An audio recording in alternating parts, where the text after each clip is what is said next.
So 5வது கோல் பார்த்தீங்கன்னா, expressing gratitude and unconditional love as much as possible.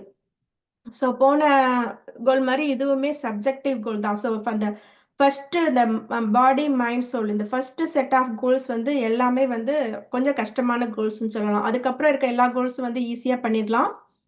But இந்த first கேட்டகரியில இருக்க எல்லா கோல்ஸுமே கொஞ்சம் கஷ்டமான கோல்ஸ். அதிகமா கான்சியஸா எஃபர்ட் போடுற மாதிரியான கோல்ஸ் தான். ஓகேவா? அதுலயும் பர்டிகுலரா இந்த 5, 6, 7, 8 இந்த 4 கோலும் வந்து ரொம்ப ரொம்ப கஷ்டமான கோல். அவ்வளோ சீக்கிரமா வந்து நம்ம அச்சீவ் பண்ண முடியாது. ஏன்னா நம்ம இந்த வாழ்க்கை ஓட்டத்துல ஓடிட்டு இருக்கப்ப அவ்வளோ ஒவ்வொரு விஷயத்தையும் நம்ம முடிச்சுட்டு அடுத்த வேலையை பார்க்கணும் தான் நினைப்போம். ஸோ அவ்வளோ கான்சியஸா நம்மளால பண்ண முடியாது. பட் ஸ்டில் ட்ரை பண்ணலாம். ஸோ காலைல எந்திரிச்சதுல இருந்து நைட்டு தூங்க போற வரைக்கும் நம்மளுக்கு நடக்கிற விஷயங்களை வந்து நம்ம கிராண்டடா எடுத்துக்காம அதுக்கு ஒவ்வொரு விஷயத்துக்கும் நன்றி உணர்வோட நம்ம பண்றப்ப நம்ம எதை வெளிய எக்ஸிபிட் பண்றோமோ எதை வந்து நம்ம அவுட்புட்டா கொடுக்குறோமோ அதை தான் வந்து யூனிவர்ஸ் வாங்கி அதை விட பல மடங்கு நம்மளுக்கு திருப்பி கொடுக்கும். ஸோ நீங்க ஒவ்வொரு விஷயத்துக்கும் நன்றி உணர்வா இருக்கிறப்ப அந்த விஷயங்கள் பல மடங்கு அதிகமா உங்களுக்கு அந்த நன்றி உணர்வும் சரி, அந்த அதை சார்ந்த உணர்வுகளும் வந்து உங்களுக்கு பல மடங்கு அதிகமா வந்து அதுக்குரிய என்விரான்மெண்ட்டை யூனிவர்ஸ் உங்களுக்கு அமைச்சு கொடுக்கும். ஸோ இந்த நன்றி உணர்வுன்றது அதோட நின்றாது. அதோட சேர்ந்து அன்கண்டிஷனல் லவ்வும் வந்து அட்டாச் ஆயிருக்கும். நன்றி உணர்வோட ஒரு விஷயம் நீங்க அந்த புரிஞ்சுக்கிட்டீங்கன்னா தான் தெரியும். அதை எக்ஸ்பீரியன்ஸ் பண்ணீங்கன்னா தான் தெரியும். எல்லாத்தையும் நன்றி உணர்வோட பண்றப்போ ஆட்டோமேட்டிக்கா உங்களுக்கு அந்த தனிப்பெரும் கருணை அன்கண்டிஷனல் லவ் அப்படின்றது வரும். ஸோ இதுக்கு நான் எக்ஸாம்பிள் சொல்றேன் எப்படி நன்றி உணர்வா இருக்கிறதுன்றது. இப்ப நீங்க வந்து சாப்பிடுற சாப்பாடு ஒரு விஷயம் சாப்பிட போறீங்கன்னா அது வந்து அந்த சாப்பிடுற அந்த கோல்ல நான் அதை தெளிவா எக்ஸ்பிளைன் பண்றேன். பட் நீங்க ஒரு சாப்பாடு சாப்பிட்டீங்கன்னா அந்த சாப்பாட்டுக்கு நன்றி செலுத்துங்க. அந்த சாப்பாட்டுக்கும் சரி, அந்த சாப்பாடு யார் மூலமாவும் உங்களுக்கு வந்திருக்கோ அவங்களுக்கு அந்த சாப்பாட்டுக்காக நன்றி சொல்றது. ஓகே. அந்த நம்ம குடிக்கிற தண்ணிக்காக அந்த தண்ணிக்கு நன்றி சொல்லுங்க. அவங்களுக்கும் நம்ம பார்த்திருக்கோம் இல்லையா, அவங்க வந்து ஃபர்ஸ்ட் டென்சிட்டில இருந்து நம்மளுக்கு ஹெல்ப் பண்றாங்க. அவங்களும் ஃபர்ஸ்ட் டென்சிட்டி பீயிங். ஸோ அந்த தண்ணிக்காகவும் சாப்பாட்டுக்கு அண்ட் தென் நம்ம அடுத்து கிரவுண்டிங் கோல் சொல்லுவோம். அந்த கிரவுண்டிங் பண்றப்ப சும்மா நடக்காம ஒரு நன்றி உணர்வோட அந்த மதர் எர்த்துக்கு வந்து அதனாலதான் நம்ம இருக்கோம். நம்ம உடம்பு வந்து நம்ம என்ன சாப்பிடுறோமோ அதால ஆனது தானே. ஸோ நம்ம இந்த பிசிக்கல் பாடியில இருக்கிறோம்னா அதுக்கு இவங்க எல்லாம் ஹெல்ப் பண்ணிருக்காங்க தானே.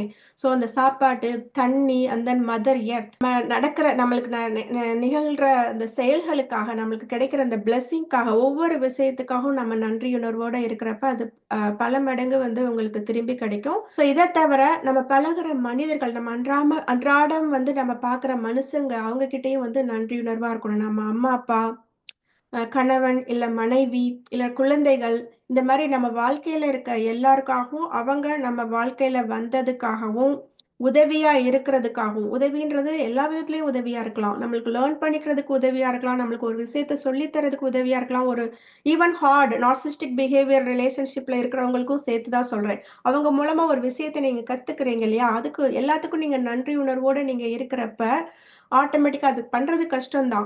பட் ஆனா நீங்க அதை பண்ண பண்ண பண்ண பண்ண என்ன ஆகும்னா அந்த பாண்டிங் வந்து உங்களுக்கு அந்த நெகட்டிவ் பாண்டிங் வந்து பாசிட்டிவா மாறுறதுக்குரிய வாய்ப்பு இருக்கு. ஸோ இந்த நன்றி உணர்வுன்றது நிறைய விஷயங்களை சரிப்படுத்துறதுக்கு உதவியா இருக்கும். ஸோ எல்லா மனிதர்களுக்காகவும் எல்லா விஷயங்களுக்கும் எல்லாத்தையுமே வந்து ஒரு பீயிங்கா பாருங்க. சாப்பிடுற சாப்பாட்டையும் குடிக்கிற தண்ணி எல்லாத்தையுமே அவங்க உயிருள்ள ஒரு அந்த உயிர் தன்மையோட நீங்க பாக்குறப்ப வந்து இந்த நன்றி உணர்வை வெளிப்படுத்துறப்ப ஆட்டோமேட்டிக்கா வந்து உங்களோட ஹார்ட் சக்ரா ஆக்டிவேட் ஆகும். ஏன்னா அது அன்கண்டிஷனல் லவ்வோட அசோசியேட் ஆயிருக்கு. ஆல்ரெடி லா ஆஃப் ஒன்ல இருக்க அந்த 7 டென்சிட்டி அதை பார்த்துருந்தீங்கன்னா தெரியும்.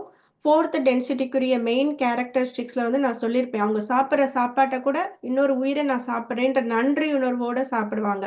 ஸோ அந்த நன்றி உணர்வை நீங்க இப்பயே கொண்டு வரப்ப ஆட்டோமேட்டிக்கா இந்த உடம்புலயே உங்களுடைய ஃப்ரீக்வன்சி அதிகமாகி லைட் பாடிக்குரிய அந்த கான்சியஸ்னஸ் வந்து உங்களுக்கு கொஞ்சம் கொஞ்சமா வர ஆரம்பிக்கும். ஸோ இது அகைன் இது சொல்றது ஈஸி. பட் ஆனா செய்யறது வந்து கான்சியஸா செய்யறது ரொம்ப ரொம்ப கஷ்டம்.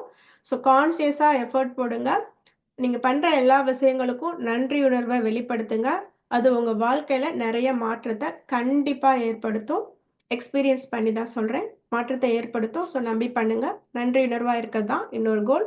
அகைன் இது எல்லா நேரமும் பண்ணிட முடியாது. சில சமயம் பண்ணலனா ஃபைன்.